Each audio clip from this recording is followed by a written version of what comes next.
Mesdames, Messieurs, peuple congolais, chers membres de la diaspora,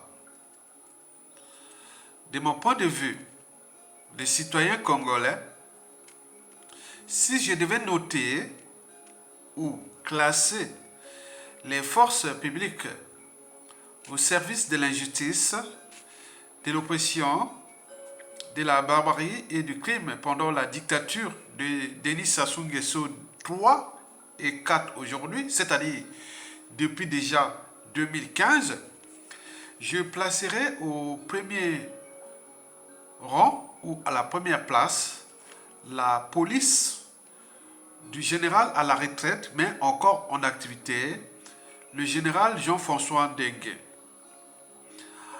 À la deuxième place ou au deuxième rang, je placerai l'ancienne DGST, qu'on appelle aujourd'hui des séries ou autres, du général Philippe Obara. À la troisième place, ou au troisième rang, je placerai le Conseil national de sécurité du contre-amiral des pirogues, Jean-Dominique Okemba. Au quatrième rang, et malheureusement, ce sont nos forces armées qui, en 2016 et 2017, on en a vu dans le pool. Or que les fondamentaux d'une armée, c'est protéger le peuple, les territoires, les institutions et surtout avoir l'esprit militaire, c'est-à-dire la solidarité entre les membres de l'institution. On en a vu l'incarcération abusive du général Jean-Marie Michel Mokoko. Et là, ces armées-là,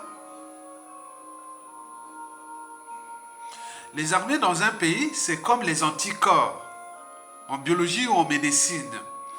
Si vous n'aviez plus d'anticorps, la suite est logique. Or, les microbes, les virus et tout ça rentre, les bactéries rentrent dans votre corps comme on rentre dans un moulin. Et donc voilà la situation. Et dans cette responsabilité-là, le général Guy Blanchard-Okoye est là, présent. Et enfin, au classement de ces forces au service du mal et autres figures, la gendarmerie. C'est-à-dire, si nous on mettait toutes ces forces précitées de la note de 0 à 20 sur 20, donc la police, la DGST, le Conseil national de sécurité, les armées, ils auront tous moins de 5 sur 20. Ils auront tous moins de 5 sur 20. Si je devais les noter comme un professeur, je donnerais 5 sur 20. Tout ça là, entre eux.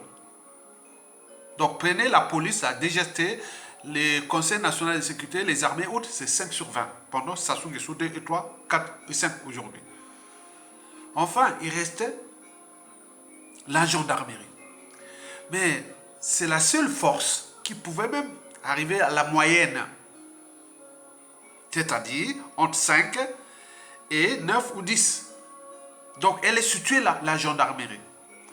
C'est celle qui se distingue d'autres forces au service de la dictature.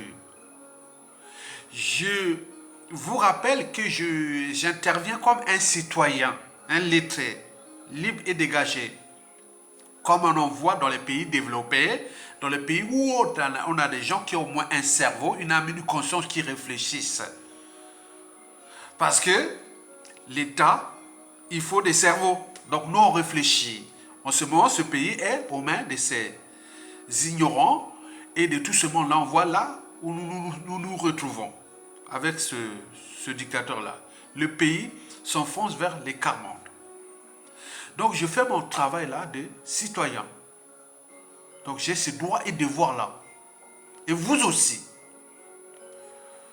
de critiquer, d'analyser, d'apporter les solutions et autres, comme ce que je le fais toujours, depuis les 10 dernières années. Mesdames, Messieurs, peuple congolais. Donc la gendarmerie de Victor Moyer, ben oui, on l'envoie, nous mesurons l'opinion. Moi, pour mesurer l'opinion nationale ou du régime de Sassou Nguesso, j'ai quelques nordistes épris de liberté, de dignité, de valeurs de démocratie, d'intelligence et autres. Je les demande quand même, qu'est-ce qui se passe, voilà, dans leur point de vue, en libre conscience. Parfois, j'ai remarqué que ces nordistes-là qui sont comme moi, parfois, ça coïncide, la même pensée. Et surtout, qu'est-ce que je fais? Je veux voir l'opinion sudiste, par Congo. Je vois comment se passe, comment ils pensent de la police de Dengue, comment ils pensent de la DGST, comment ils pensent de les services de Jean-Dominique Kemba, qui a dit qu'on a massacré dans le sud, le ciel n'est jamais tombé. Et je veux voir les armées, je veux voir la gendarmerie. Donc j'ai mon opinion. Donc j'ai mon opinion par rapport à l'opinion générale des sudistes qui couvrent 2 tiers de la population, 2 tiers des victimes des Sassou Nguesso dans ce pays. Et donc vous imaginez la stratégie par laquelle je donne ces chiffres-là et c'est vérifié. Et c'est logique. Parce que les gens pensent que Aya, c'est comme si c'est extrait du pays. Dans la police là, dans les armées, dans la gendarmerie, dans le renseignement, dans la vie de tous les jours, dans les administrations, il y aura toujours des Aya. Fans ou anciens, les enfants, petits-enfants, ou autres, entre ceux qu'on a connus au pays depuis l'école primaire jusqu'à nos jours. Hein? Donc, passons au lycée, collège, lycée, université, et vie tous les jours. Donc, ils sont là. On voit les visages là. Donc, parmi les officiers de la gendarmerie, de la police, des armées, du renseignement et tout ça. Ils sont là.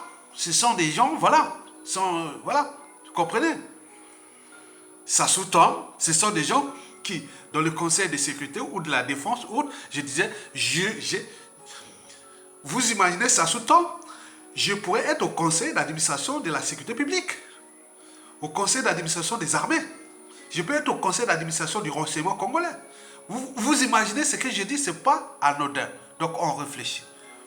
Donc aujourd'hui, si je devais noter toutes ces forces, c'est la force de la gendarmerie qui, il y a toujours des brebis galets, il y a toujours tous les systèmes comme ça.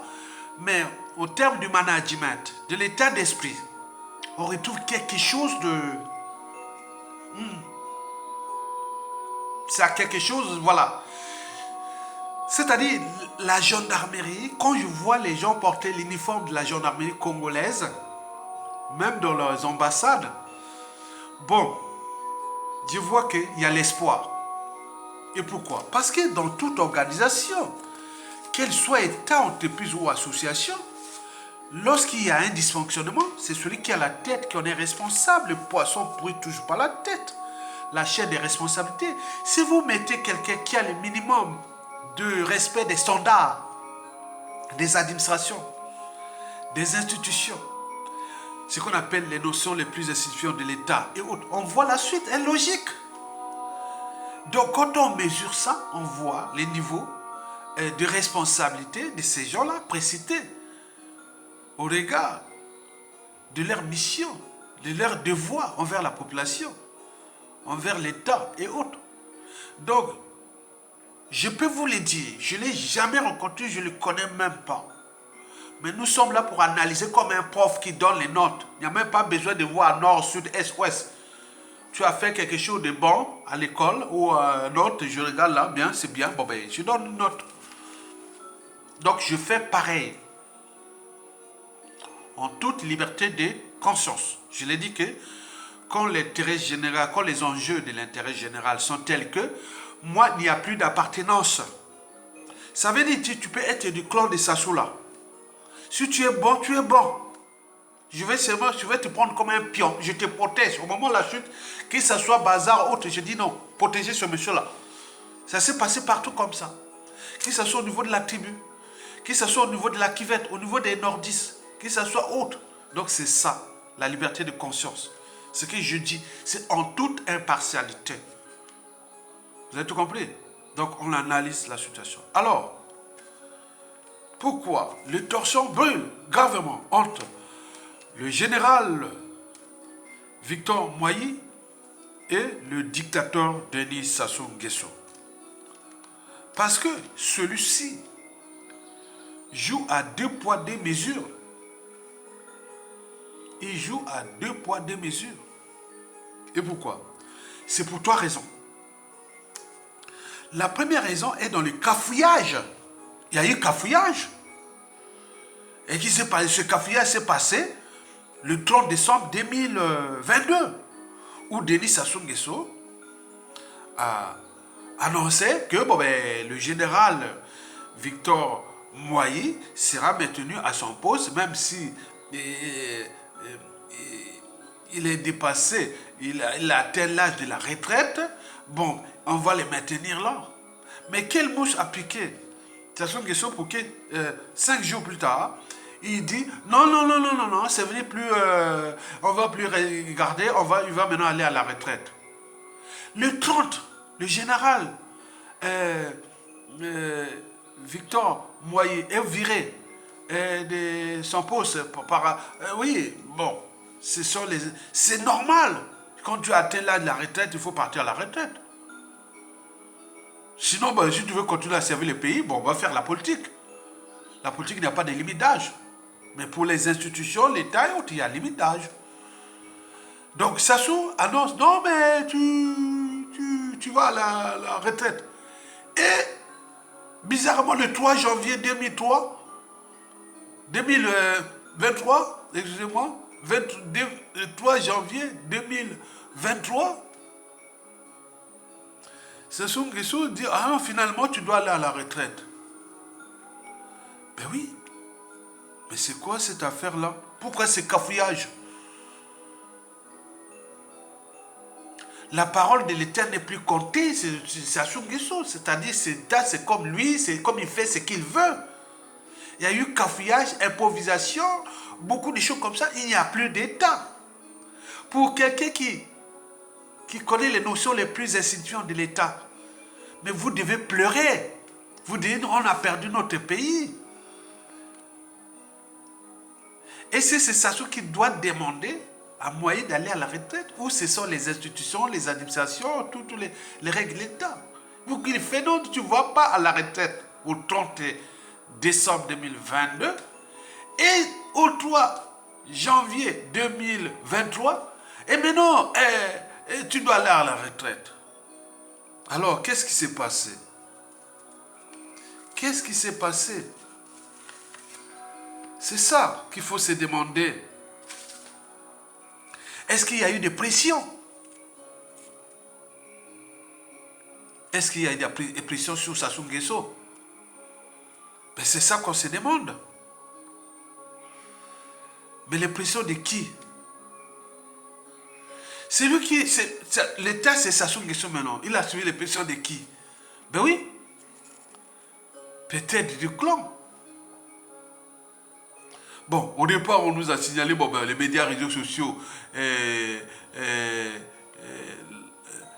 Landry Deco, il a fait, il en a parlé, et on a arrêté, c'est pas ça qui fait, voilà. Donc, certainement, il y a eu des pressions au niveau du clan pour la succession des Sassou Nguesso qui se dessinent. Donc, Sassou ne contrôle plus rien. Il y a eu certainement des pressions. Mais de qui? On voit déjà celui qui l'a remplacé. C'est le général cadeau de Noël 2021. Vous savez, ça soit pour les cadeaux de Noël. Il donne des gars comme des cadeaux de Noël aux enfants. Il dit, devenez général. Il donne des cadeaux. Il dit, ah tiens, un cadeau, mais tu t'étais, pas ton cadeau. Les généraux qu'il avait nommés en 2021, dans le général qui s'appelle Kwangé, je ne sais pas. Bon, bref. Bon, on l'a nommé. Vous savez que désormais, le régime joue avec nous, peuple congolais, et comme dans un jeu d'échecs. Il est en train de placer des pions. Peut-être que Akwangé ou Kwangé qui est remplacé, les pions de qui? De Kiki? Des gens de Mukokemba? De Diga Nguesso? Entre eux, c'est pas. Ce sont des écrits qui sont là-bas. Est-ce que ils sont en train de jouer le jeu d'échecs? De commencer à placer leurs pions en préparation de la succession, soit de gré à gré, ou par la dynastie. Est-ce qu'il faut maintenant suivre ça? Dans tous les cas, on vous l'a dit, ça soit eu 50 ans pour pétiner, fracasser tout le monde. Mais je vous dis que si vous pensez encore à ces clans et ces communes-là, que vous allez réussir, non, ça ne passera pas. Le pays là rentrera dans l'instabilité. Et à défaut, le chaos qui va perdre. C'est eux, parce que les couteaux sont tirés. Donc vous imaginez l'après Sassou Nguesso. Je vous l'ai dit que dans 97% des cas, la chute d'un dictateur apporte toujours le chaos. Au peuple, certainement. Mais, et à ceux et celles qui travaillent avec le tyran. Et c'est la raison pour laquelle ils sont obligés de le protéger pour aussi éviter le chaos. Le chaos est déjà là. Je vous dis qu'il y a eu des règlements politiques et militaires dans le Nord. Ils vont compter sur qui? Où les couteaux sont tirés. Il y a trop d'injustice, trop de haine, de rancune, de contentieux historiques, de règlements de comptes en dormance et tout, même dans le Nord. N'oublions pas dans le Sud, depuis 1997 à nos jours, ils n'ont cessé de piétiner, de tuer, de tout. Non, attends, sur combien de temps vous allez réussir ça? Vous jouez à un jeu dangereux. On regarde le contexte déjà national et géopolitique international qui se bouleverse. Les gens se tuent aussi. Comment vous avez maintenu ce pouvoir-là contre tout le monde dans ce pays? Vous avez eu des alliés à l'extérieur. Les autres sont en train de chercher aussi ces alliés. Mais on ne sait pas où ça va se terminer. Et c'est vous qui serez à dire, Aya avait raison. Donc vous continuez à jouer avec le feu. On a eu deux moments très très favorables pour qu'on s'en sorte là de manière patriotique ou de manière civilisée, ou de manière, comme nous on disait les Mbongi et tout compagnie, comme en africain, en 2015 et 2016, vous n'avez pas voulu. Ça soit dit que si je quitte le pouvoir, je suis un homme mort. Donc, il est en train d'entraîner le clan, le pays, tout, dans le suicide collectif. L'humanité est une contradiction. Au moment où ça chauffe là, tout le monde se déchaîne. Ben oui, ça va se déchaîner. Vous jouez là à un jeu dangereux. Nous sommes assis sur une bombe à retardement. Je ne suis qu'un cerveau. Donc on analyse les contextes. On analyse les situations, tout ça. Je suis allé arriver à la conclusion que si le clan là continue à jouer avec ces communistes, ces jeux-là, ça va se terminer dans le bain de sang. Et les perdants, ça sera vous. Je vous dis sincèrement, les couteaux sont tirés. Donc continuez à jouer avec ça. Donc là, peut-être que celui qui, quelque part, au niveau de toutes les institutions de la sécurité publique, mais c'est la gendarmerie qui, quelque part. Voilà. Mais on prend là le gars là de la garde, je sais pas quoi, présidentielle de Sassou là. On les remet maintenant à la gendarmerie. On prend un certain Basile Bouka, je ne sais pas où est-ce qu'il sort, c'est qui, ou vient d'où. Bouka, c'est déjà un homme à quoi? Peut-être qu'on a remis un autre à Vuku. Il va peut-être finir comme un à Vuku. Et donc, vous imaginez ça? Et donc, je ne sais pas.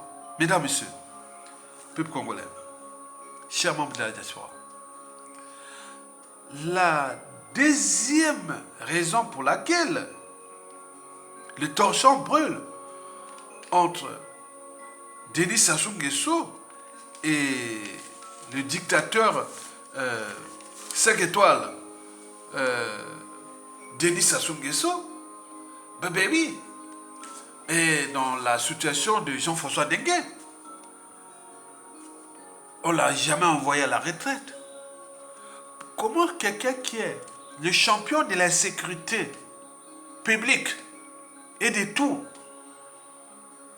mais il est toujours là.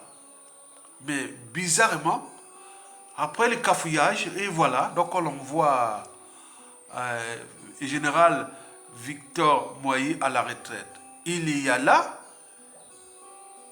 de l'inégalité dans le système. Donc vous êtes là en train de voir qu'il y a inégalité de traitement dans le système, dans la dictature. Il y a un général là qui s'occupe de la sécurité publique. Il s'appelle le général Jean-François Ndengue. Il a été là de la retraite depuis. Et donc, entre le dictateur et lui, il y a eu des embrouilles. Et donc, Sassou Nguesso a peur de Ndengue, inversement. Et donc là, c'est maintenant, Moïse, bon, ben, comme un citoyen congolais, voilà, donc on va aller à la cathode. Alors que l'autre là, Jean-François Ndengue est maintenu. Parce qu'il faut jouer au dur. Jean-François Ndengue a joué au dur.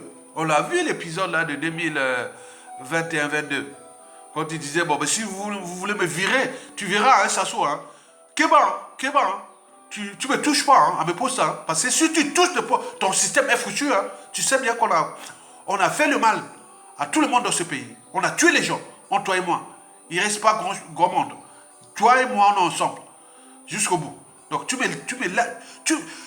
fais attention, Sassou Nguesso, hein. Tu ne m'enlèves pas de la police, hein. Je peux certes diminuer l'insécurité. Et tout ça, je sais un peu d'être civilisé, un peu, mais ne peux pas toucher mon poste. Hein. Parce que si je quitte là, soit j'aurai des embrouilles à la CPI, ou à défaut, tu risques de m'assassiner. Or, toi et moi, c'est maintenant on est en chien de faïence, hein, Sassou Nguesso. Donc Jean-François Ndengue a dit comme ça à Sassou. Il a ouvert les yeux comme ça et Sassou a dit, ah non. Avec ces éléments-là, il risque d'avoir la merde là, je suis risque de tomber et voilà, comme Ndengue et Sassou n'ont rien à perdre, donc il y aura toujours un perdant.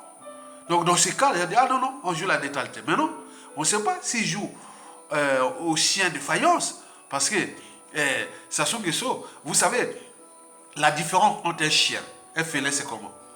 Le chien, il est programmé, ou entraîné autre, où il naît pour la défense. Le chien défend son territoire, son maître et autres. Or que le félin est fait pour tuer. Quand vous voyez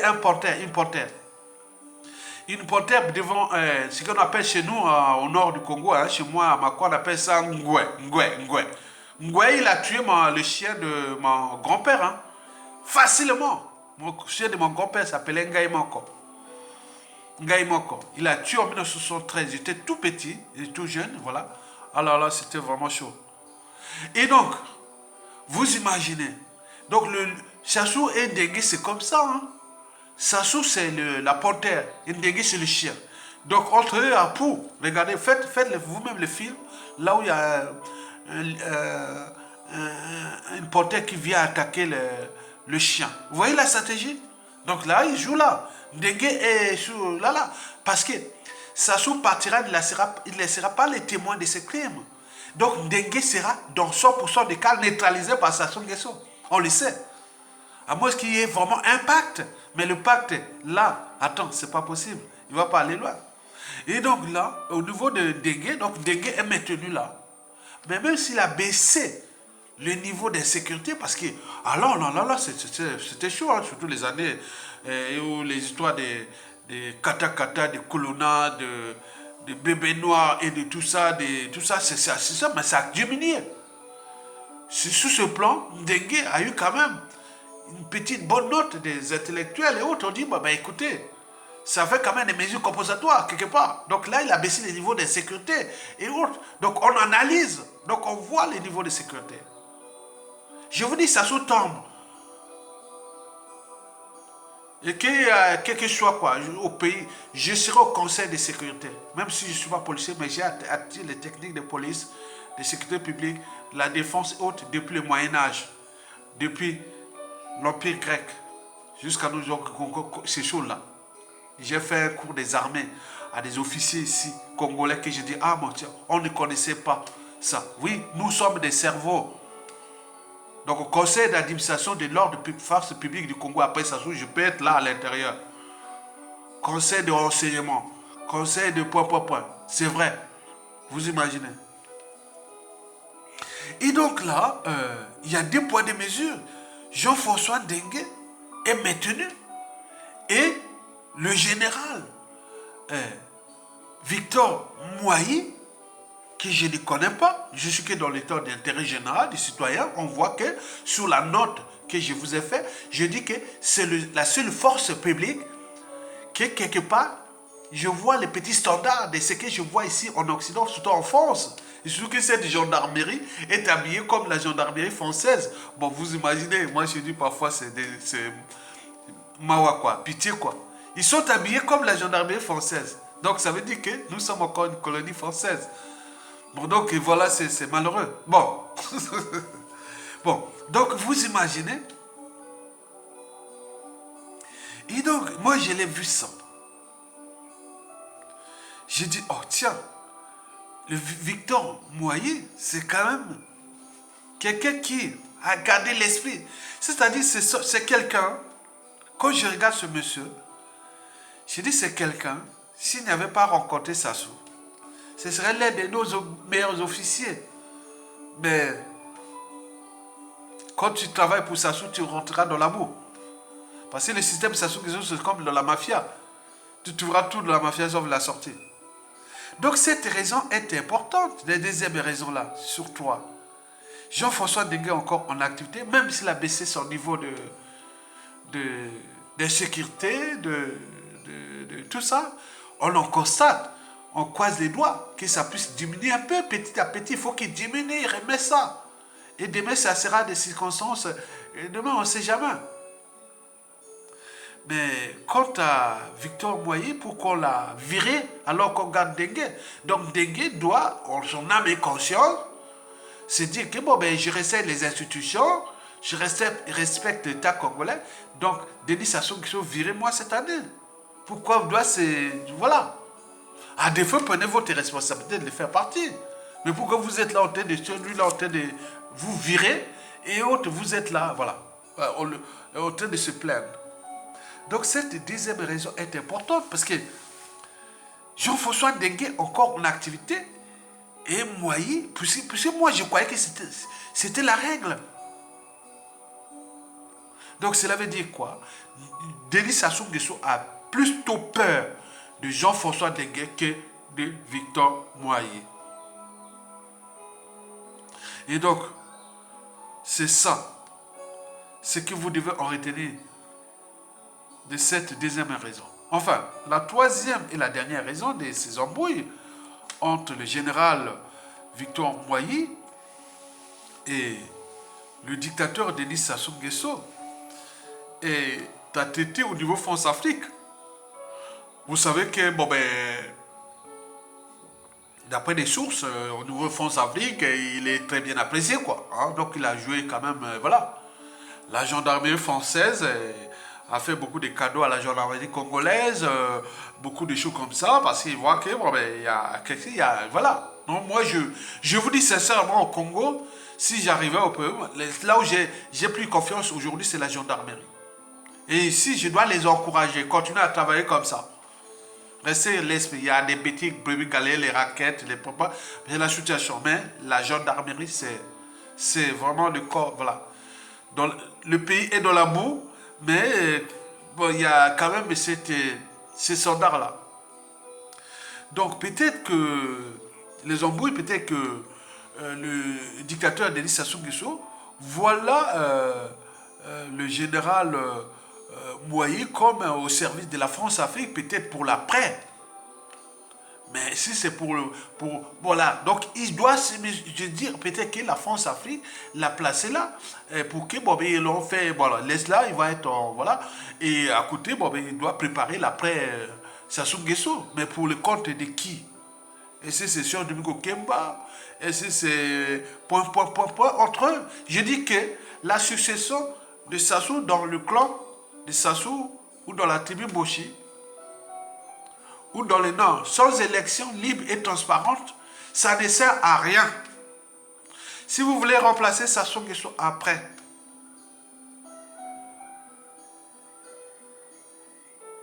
sa chute pour le placer, pour faire un garde de la cuvette là, ma région, ça ne sert à rien. Il faut qu'il y ait l'expression d'une volonté générale, sans tricherie. Et là, si vous pensez à la succession dans le clan, ça ne marchera pas. Je vous dis que dérèglement politique et militaire dans le Nord, personne ne venait participer à un pouvoir, soi-disant du clan Sassou Nguesso, ou de la tribu Mboshi, ou de la Kivette. La seule chose qu'on a eue, Général Mokoko, dans le contexte qu'on a eu. Aujourd'hui, non. Vu de tout ce monde-là, ils sont pourris. Ça ne marche pas. Si c'est ensemble pour fracasser encore ce pays-là, on peut aller encore plus grave. Donc, il faut en tenir compte de cette réalité déjà historique et de ces faits historiques et de la situation. Le pays est assis sur une bombe à retardement. Tous les grands officiers qui sont à la retraite, d'autres enfouis ici en France depuis des années, me disent, Aya Tonga, tu as raison. Des couteaux sont tirés. Celui qui viendra après Sassou Nguesso là, s'il ne tient pas compte de nos signaux d'alerte, il va être soit buté, il y a beaucoup de situations qui peuvent arriver. Parce qu'il y a trop de contentieux. Tu ne pourras pas, tu seras trahi, tu seras ceci. Donc il faut suivre là où se trouve l'expression de la volonté générale, qui n'est autre qu'une transition politique consensuelle sans ces gens qui ont pourri tous ces gens-là au pouvoir. Non, il y a des cerveaux. Ils sont au pays comme la diaspora. C'est eux qui vont organiser cette transition au niveau civil, politique et militaire. Mais c'est l'événement de la chute de Sassou qui fera que l'homme là, qui sera, oui, je fais là pour l'intérêt général et autres. Mais si vous continuez à jouer vos combines là, avec la France-Afrique, avec ça, ça ne marchera pas. Mesdames, messieurs, la troisième raison là, que je vous en parle de cette embrouille, peut-être Sassou Nguesso voit à moyen un agent de la France-Afrique qui les surveille, et autres, c'est qu'on a signalé. Hein. Donc nous suivons. Bien sûr qu'il aura une retraite dorée. Ben oui. Mais c'est une retraite dorée dans un milieu qui est déjà problématique, puis c'est l'accès à l'eau potable, à l'énergie, à tout ça. Vous êtes dans la merde. Vous avez laissé faire quelle retraite dorée dans un pays qui est devenu dans le quart-monde. Tu dis que je prends la retraite, pourquoi au pays? Moi, si j'étais au pays, moi je suis un... J'ai fait la synthèse, hein. J'ai la moitié de ma vie en Occident, l'autre moitié est au pays, mais au pays là-bas, j'avais 2 tiers dans la nature. Hein. Je connais bien la nature, mais les gens, ils sont à Brazzaville, Pointe-Noire, ils sont depuis les années, ils sont jamais allés au village. Ils ne connaissent même pas la nature. Or que moi, j'arrive là, je suis comme dans la jungle. Je prends la pirogue, je pague pas. Je n'ai même pas besoin de moteur. Hein. Je pague pas. Je vais mettre là. Je fais comme. Voilà, donc je suis entraîné. J'ai payé mes études en faisant la pêche, la chasse, la cueillette, l'agriculture et tout compagnie, non? Ben oui. Donc je suis adapté. J'étais un villageois. Je suis au village à Brazzaville, oui, mais quand je suis parti au village à Makwa, j'ai été un villageois et j'aimais ça. Parce que je ne pouvais pas passer les vacances à Makwa Centre. J'ai passé les vacances toujours au village, dans les savanes là-bas, dans la brousse, dans la jungle, les rivières, les pêches. Je faisais la pêche. Parmi ces activités, la première activité que j'aimais, la pêche, sous toutes ses formes, au filet, l'épervier, alors calebasse, tout. Je faisais ça. Après, la deuxième activité, c'était l'agriculture. Casser les cabosses pour les cacao. Et voilà, parce qu'on avait des plantations de cacao, hein, côté de mon père, qui est notre grand-père. Et donc, il y avait beaucoup de... Ah oui, c'était vraiment ça, c'était chiant pour moi au départ. Mais parce qu'il allait faire ça. Et on traitait ces champs. Et après, il y a l'agriculture et tout ça. Mais après, troisième, c'était la chasse. Oui, la chasse au filet et tout ça. Donc, on peut en multiplier ça. Après, les activités, c'était aussi des loisirs pour aller faire la cueillette dans la savane, les malombos et tout ça. Donc, nous, on faisait tout ça. Moi, j'ai fait que ça. Tous les vendredis, j'ai quitté Makwa pour aller au village, de différents côtés paternels, maternels. Et les vacances, c'était comme ça. Dès que les vacances, là, j'ai passé toujours aux classes supérieures et j'ai partais tranquillement au village. Et je reviens qu'à la rentrée en septembre. Oui, donc c'était comme ça. Au village, d'abord à 17 km de Makwa, on traversait l'Équateur, ou à 40 km, à côté de Montbili, entre Makwa, la Likola Moussaka et la Montbili, qu'on appelle Makwa Opa. Et donc j'étais, ça c'est mon environnement, hein, entre la Montbili et la Likola Moussaka. Ça c'est tous ces secteurs-là, c'est sûr, au parc national de Djala là-bas. C'est là où en 84 que j'ai vu le léopard comme ça, comme ça, à 10 mètres. Et Paul qui voulait le tirer, non, ne tire pas, ne tire pas. Oh là là, il était joli comme ça. Donc la nature c'est ça. Mais là, les gens là prennent les retraites. Au pays, ils sont là toujours à Brazzaville. Mais non, allez quand même au village. Puisque les retraites de Sassou là, il a tout détruit, regardez en 91-97. Il n'y avait plus rien. Mbongue Bima, regarde, là il a tout détruit. Les retraites des généraux et de tout ça, vous allez toucher ça au moment que ça va changer, il n'y aura plus rien. Tous les indicateurs macroéconomiques, que ce soit la balance commerciale, les taux d'investissement, le pouvoir d'achat, ou la dette, l'inflation, et tout ça seront rouges. Même l'argent qu'ils ont stocké là, partout dans les paradis fiscaux, il faudra 30 à 50 ans, 80 ans pour sortir tout ça. Ce sont des écritures. Mais vous voyez des trucs de Mobutu. Les héros n'ont jamais récupéré ça. Hein.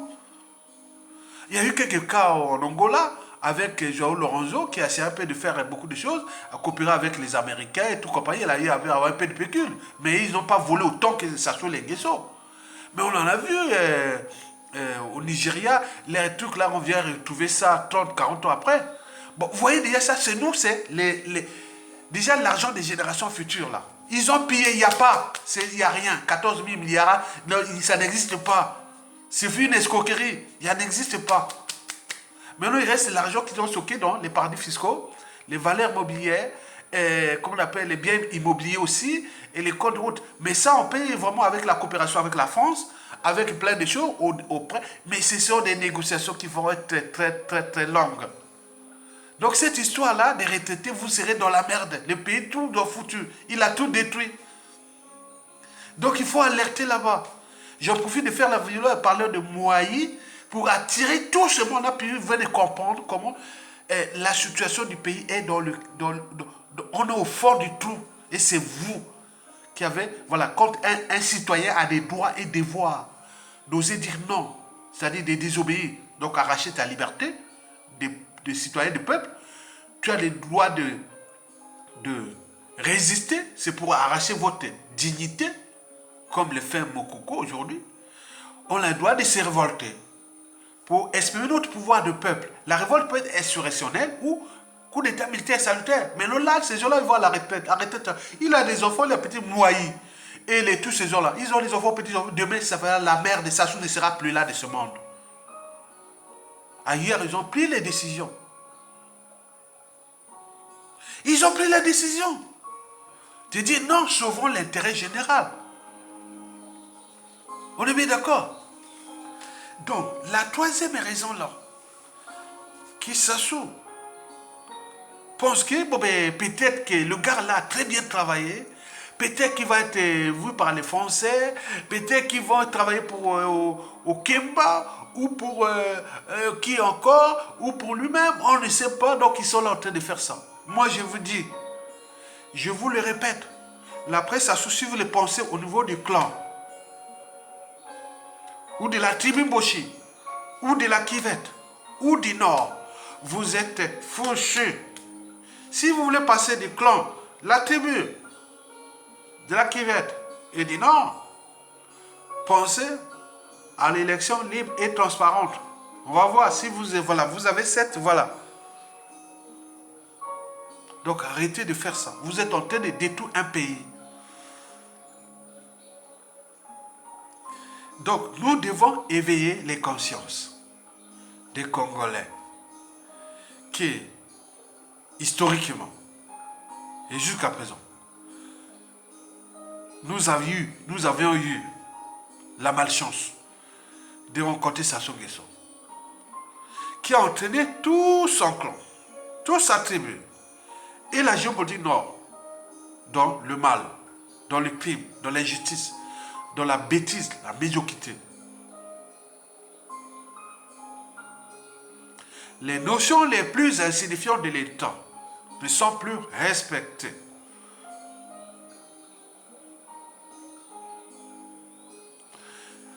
L'État est impartial. Les institutions, les administrations, c'est le socle d'une société, l'État. Mais si vous, Sassou, dit, moi, je te reconduis, et 2, 3, 5 jours, non, ce n'est plus ça. Mais c'est quoi? Et les gens sont là comme des spectateurs. Il faut combien de crises d'État pour que les gens se révoltent dans ce pays? Même ceux qui parlent, oui, les notions du droit, de la déontologie, des règles professionnelles, et autres. Là, c'est pas possible. Ailleurs, ça ne se passera pas. Chez les Arabes, bandibou, bandibou. Ici, quand bandibou, hein, makaboana, il est gardé ou en terre. Sinon, ils auront déjà pris les responsabilités. Ici, quand il Mindele, non, on ne peut pas. Même les Chinois, ou les Asiatiques, autres, on ne peut pas. Ça ne se joue pas avec. Attends, Sassou se conçoit comme un conquérant armé. L'État, c'est lui, il dit, je te place là, tu restes là. Et après, tu dis, non, mais tu n'es plus là. Mais c'est quoi? Et attends, est-ce que vous qui vivez en Occident, parce que la plupart des Congolais qui vont diriger ce pays, ils sont toujours en Occident, qu'ils soient nord-américains, États-Unis, France, Belgique, Grande-Bretagne, Pays-Bas, Danemark, Suède, Norvège, Allemagne, Suisse, Italie, on peut omettre le Portugal, l'Espagne, tout ça. On parle de l'Occident. Est-ce que ça se passe comme ça? Pourquoi ce cafouillage? Et nous sommes là en train de regarder comme des moutons. Maintenant, il y a un autre là qui a nommé Basile Bouka, comme il a trouvé le Père Noël. Et la femme et les locaux sont en train de faire la fête. C'est pas bien ça. Au lieu d'être une responsabilité, ces autres, non, moi, si j'étais au pays, moi, c'est surtout on dit, bon, je nomme ou on nomme un frère ou cousin ou autre, dépose ses responsabilités. Non, il vient, après tout le monde vient faire la fête. Je dis, non, tu ne fais pas ça. C'est une responsabilité. C'est dans l'intimité familiale. Tu appelles 2, 3 personnes de la famille, on parle de loi. On ne fait pas la fête. Donc, vous faites la fête, c'est quoi? Dans un pays où tout le monde est dans la merde. Les inondations partout. Les éboulements partout. Dû au problème d'urbanisme et d'habitat. D'assainissement des villes. De l'aménagement du territoire. De tous ces problèmes qui constituent les notions les plus insignifiantes. La gestion d'un État. Mais regardez, vous êtes en train de faire la fête parce qu'on vous a nommé comme un cadeau de Noël. Comme ça soit fait en 2021, les généraux là. Les cadeaux de Noël, des généraux. Et qui lui va partir, qui va nommer, qui va payer la retraite de ces généraux-là. Qui n'ont rien pris de leurs responsabilités pour... Attends, c'est pas possible. Mesdames et messieurs, les torchons brûlent entre... Le général Moyi et Denis Sassou Nguesso, certainement pas. Je voulais seulement attirer votre attention. Il n'y a pas de tension qui brille entre les deux. Il est l'homme du système, il est l'homme de papa, il a servi un tyran, il a servi tout. Donc on est là dans ces cas-là. Donc c'est à lui et aux autres de se dire, ah tiens, les conseils des intellectuels, des citoyens et autres doivent éveiller notre conscience pour se dire qu'on n'a qu'un bien commun. Comment on peut les détruire? Et ça soit parti, ce pays-là sera dans la merde. Je vous dis, souvenez-vous de 1991-97. Mbongue Bima. Mais là, il a détruit au fond. C'est au fond. Nous sommes au fond du trou. Et comment vous allez... On va commencer par quoi? Donc, nous avons dans toutes les idées, il faut une transition. Une transition pour quoi faire? On veut une élection. Une élection va se trouver dans quoi? On va trouver les conflits comme démocratie. Mais attends, d'autres pensent démocratie, élection. Mais non, on va se retrouver dans... Attends, on ne sait pas aujourd'hui. Est-ce qu'il y a une transition plus ou moins longue? Mais les autres vont dire, mais pourquoi faire une transition de 5 ans? Pourquoi faire une transition de 3 ans? Mais écoutez, donc on est parti là, dans la situation où nous rentrerons dans l'instabilité conique, où on chopera une nouvelle dictature, ou une démocratie qui sera la sauce comme on le voit partout en Afrique, et qui est des bazar, quoi. Parce qu'on ne sort pas de 50 ans d'une dictature atypique. Elle est atypique. Elle a détruit le cerveau des Congolais, l'éducation. Quand tu détruis l'éducation et la santé, tu ne peux pas faire une transition en pensant que le fait de changer ça qu'on va... Non, c'est déjà dans la tête. Regardez quand je mets les réflexions ici, parfois, ceux qui viennent, attends, il reste moitié des gens qui viennent écouter les pensées, qui partagent, je sais pas. On se dit, parfois on se dit, ah tiens,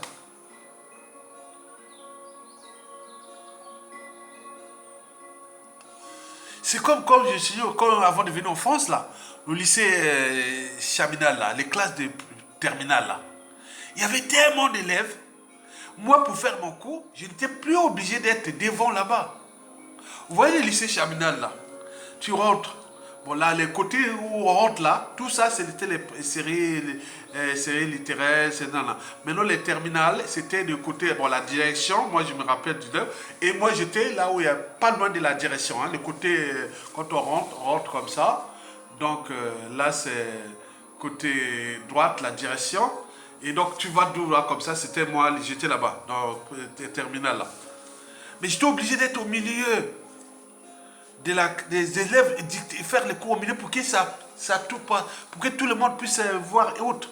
Mais aller rester là-bas, il y a du monde, ça soit détruire l'éducation. Et au lieu de la santé, il a endetté ce pays. Il va laisser une merde. Et la faute à qui? C'est vous. Et je suis qu'un citoyen. Parce que j'ai ce droit et devoir là.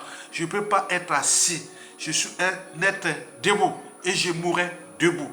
Parce que moi, si je joue, si je récupère mon passeport de Congolais, moi je peux dire oui, je suis digne d'avoir ce passeport-là. Parce que le pays m'a donné de l'école primaire jusqu'à l'université.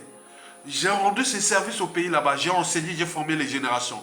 Ils sont maintenant officiers, ils sont médecins, et leurs enfants, petits-enfants et tout compagnie, on peut en multiplier. Et ici, je continue, je suis qu'un citoyen. Donc personne ne doit venir contester mes réflexions. Jamais. Comme on en voit dans les médias et qu'on voit, bon, ben, parfois je demande si essence des Congolais, peut-être, vous savez, le système de Sassou Nguesso est une bridation de conflits d'intérêts et tout compagnie. Il y a des blancs, il y a des arabes, il y a des noirs, il y a des jaunes, il y a des ouest africains, il y a tout ça qui sont mélangés, prennent des noms congolais, ils viennent contester parce que c'est leur intérêt, parce que le pays a mer. Donc un Congolais de souche comme moi qui fait là, moi je suis ce droit-là. J'ai les droits souverains. Et donc celui qui me prive de mes droits de Congolais, les jours où je prends le pouvoir, où on prend le pouvoir, je leur primerai, je vais leur priver de ces droits-là, Nako. Hein? Celui qui joue au Kembala avec les passeports. Les autres vont faire Nako. Merci beaucoup. À bientôt.